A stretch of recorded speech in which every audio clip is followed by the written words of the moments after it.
Milan. It was 9:30 a.m. on Saturday, the Bottega Veneta show was about to start, and François-Henri Pinault, chief executive of Kering, the French conglomerate that owns the Italian brand, was head up. Were the models late?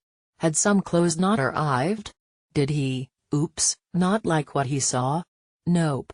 His morning had been ruined because of the news that the Trump administration was changing the federal government's policy on sexual assault on campus, potentially allowing colleges to raise the standard of proof required, a decision widely seen as altering the balance of power toward the colleges and away from the victims. Kering has a women's foundation that had done a lot of work on the issue, and he couldn't believe what he had read.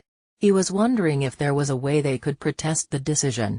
Between that and the Mexico City earthquake, his wife, Salma Hayek, is Mexican. There were things on his mind besides fashion. At least until the show began.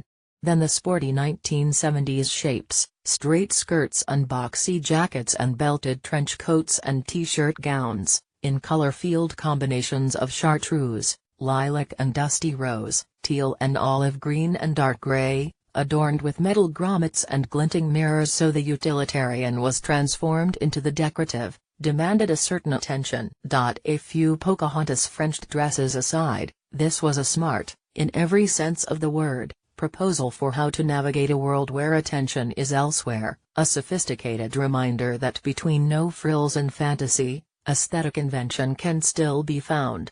The priorities were right.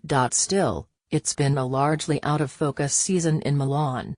Italy has been something of a peripheral player in the European narrative of late. In the various dances among Macron and Merkel and Trump and May, Prime Minister Paolo Gentiloni rarely cuts in, and designers seem equally confused about their own roles in the greater fashion ecosystem. In the bowels of a decrepit theater, Antonio Maris threw a Weimar-like cabaret for the end of the world, complete with a woman soaring overhead on a swing, and piles of distressed velvets, beading, fringe, florals and regimental stripes. Also a brass marching band. A model at Salvatore Ferragamo walked in one direction in a fringed flapper dress and almost bumped into a model walking the other way in a cherry red bathing suit and matching sheer anorak. A hand-painted python halter dress and a watercolor velvet gown with teeny straps passed like ships in the night. It wasn't clear where to look, or what was the point. Well, shoes, it's just clothes is the usual refrain. There isn't any big point. And there's nothing wrong with just clothes, except that the outside world has so much more urgency than what has been on the runway. The connection between the two seems increasingly frayed. Angela Missoni, celebrating her 20th anniversary as the family brand's creative director, decided to do it with a combined men's and women's show dedicated largely to party duds. Hot pants and sheer metallic maxi dresses, disco leggings and matching crop tops. The men mostly got to wear pants, lucky them, all in the signature fine gauge knit. It was pretty, but ultimately the fabrics were awfully thin. So was the idea. Milan has never really been an intellectual fashion city, leave that to the deconstructionists and conceptualists of Paris and London. It's more about the immediate gratification of extraordinary fabric and high-voltage cleavage.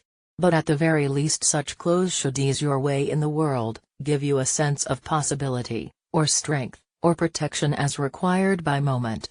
They don't have to espouse philosophy. They do have to serve a purpose. If only to create visual coherence in a chaotic time.